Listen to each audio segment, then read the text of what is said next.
Hello everyone. Welcome back to Thrive Talk English. I am Anaya. Welcome to day 2 of our 21 days to think and speak in English challenge. Yesterday, we took the first step.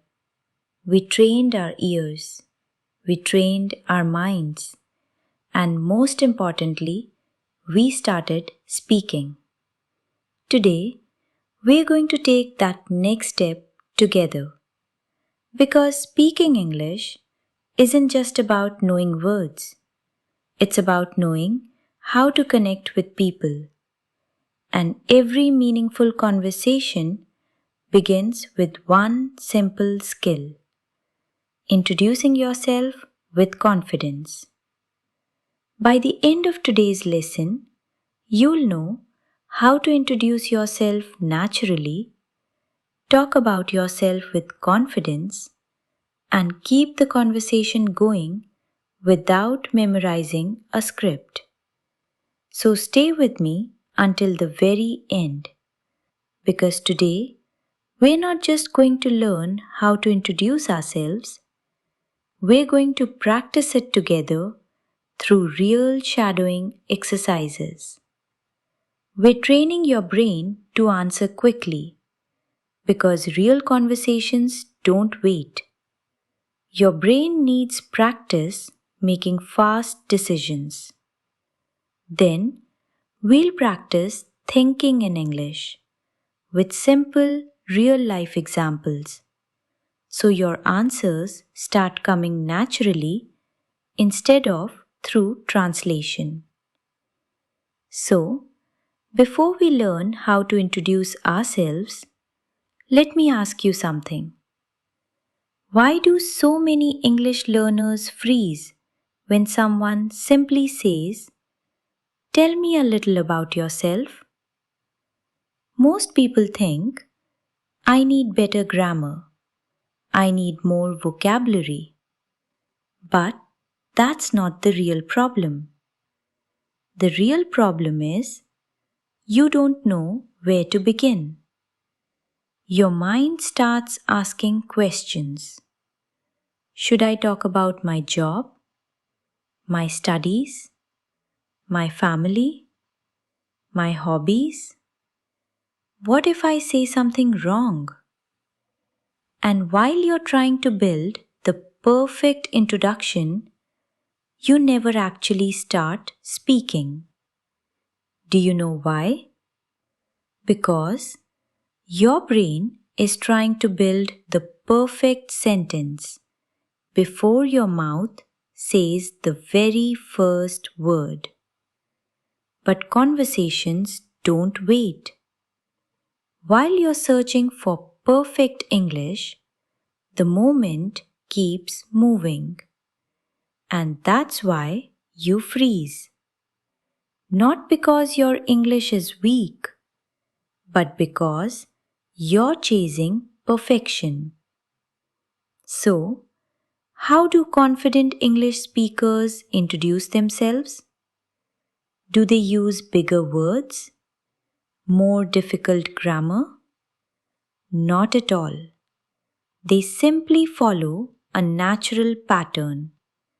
And that's exactly what I'm going to show you next. So, what's the goal of a great introduction? Is it to sound perfect? Is it to impress people with your English? No, that's not the goal. The real goal is to make them think, "I'd like to know more about you." Because a great introduction doesn't impress people, it connects with people.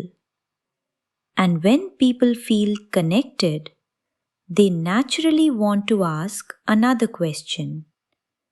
They want to know your story. They want to keep talking to you. And that's exactly what a confident introduction should do. So, let's build your introduction one simple step at a time. So, you don't need perfect English. You just need a clear structure.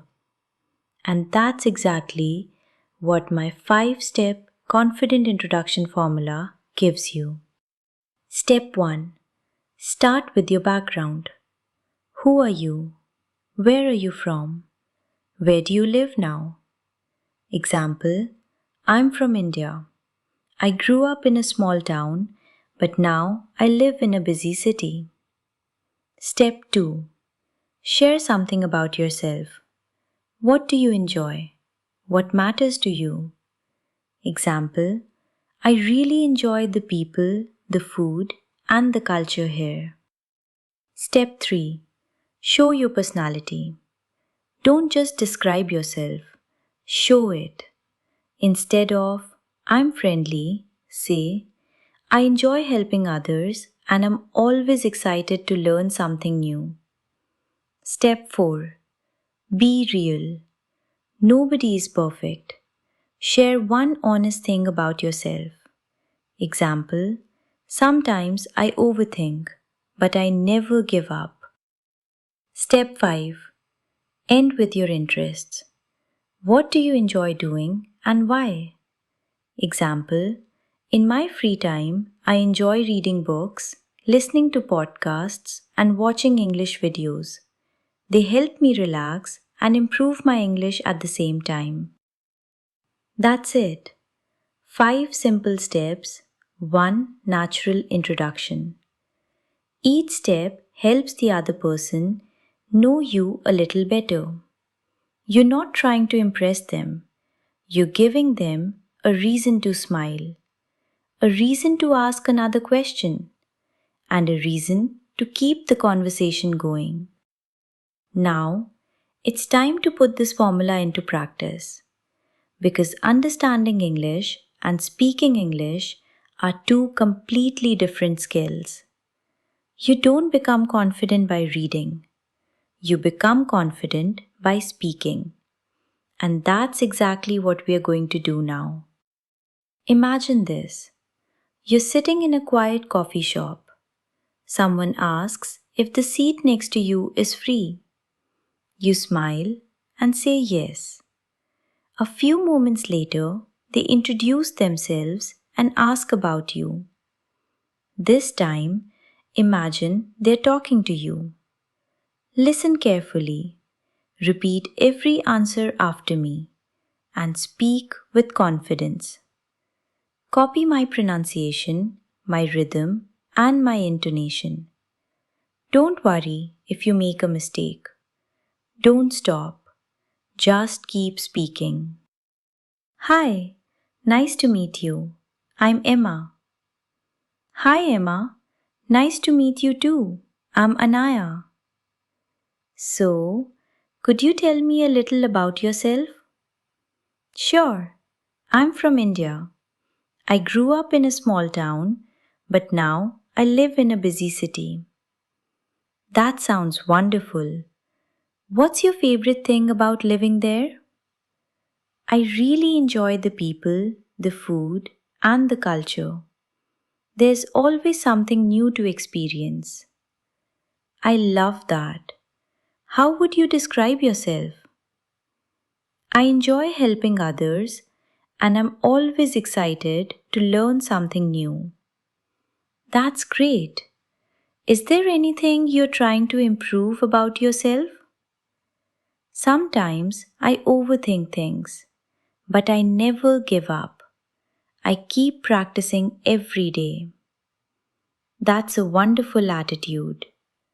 What do you enjoy doing in your free time?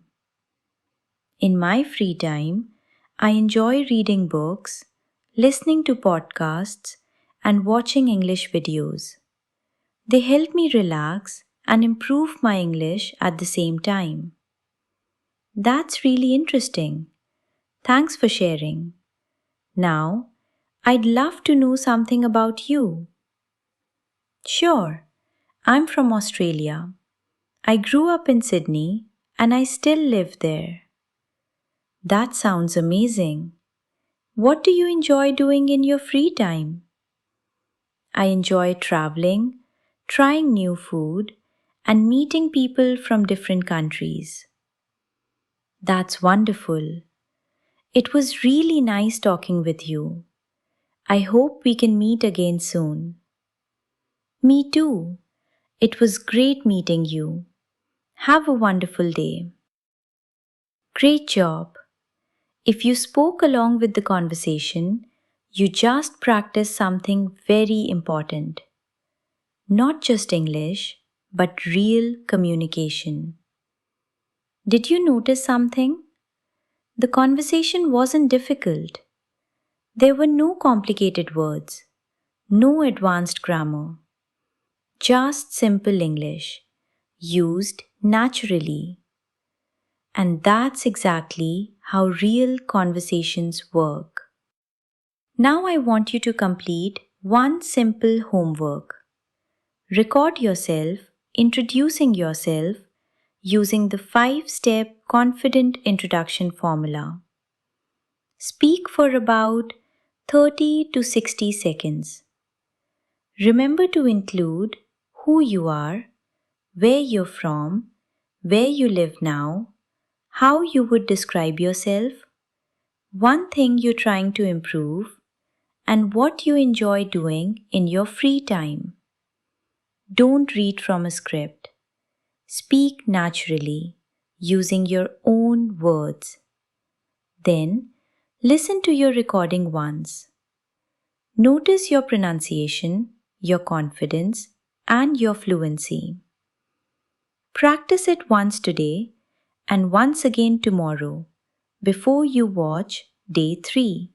Now, let's continue building another important habit.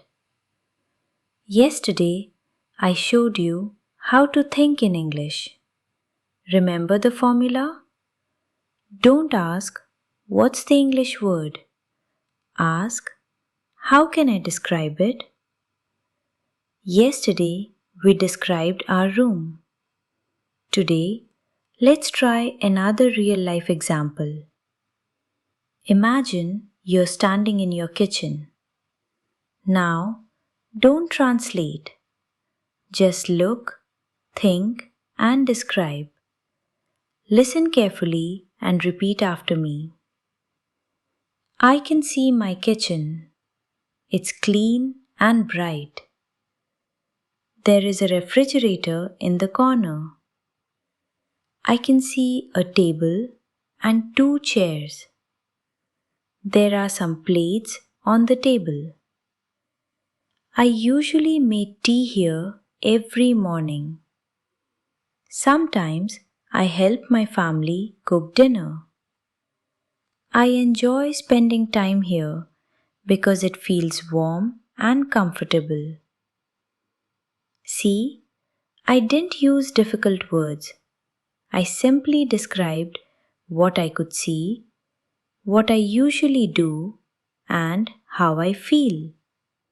That's thinking in English. Now, I have one more practice task for you. My morning routine. Think only in English for at least 10 minutes. Then, speak for 1 minute without translating. Describe what you do after you wake up. What do you see? What do you do first? How do you feel? What do you usually eat or drink? Keep describing even if your sentences are simple. Remember, don't translate. Just observe, think, and describe. Finally, record your voice and listen to it once. Tomorrow, compare it with today's recording and notice one small improvement. That's your challenge for today. Complete it before you move on to day 3. Every time you practice, you become a little more confident than you were yesterday. Now, let's wrap up today's lesson. Congratulations! You've completed day 2 of the 21 Days to Think and Speak in English challenge. Today, you learned how to introduce yourself naturally, think in English with real life situations, and speak with more confidence. Remember, real progress doesn't happen in one lesson. It happens every time you show up and practice. Before you go, I want you to do 3 simple things. First, write Day 2 complete in the comments. Second, if you enjoyed today's lesson, don't forget to like this video and subscribe to the channel. And finally, share this challenge with one friend who wants to speak English confidently. I'll see you in day 3. Until then, keep thinking in English, keep speaking in English, keep growing every single day,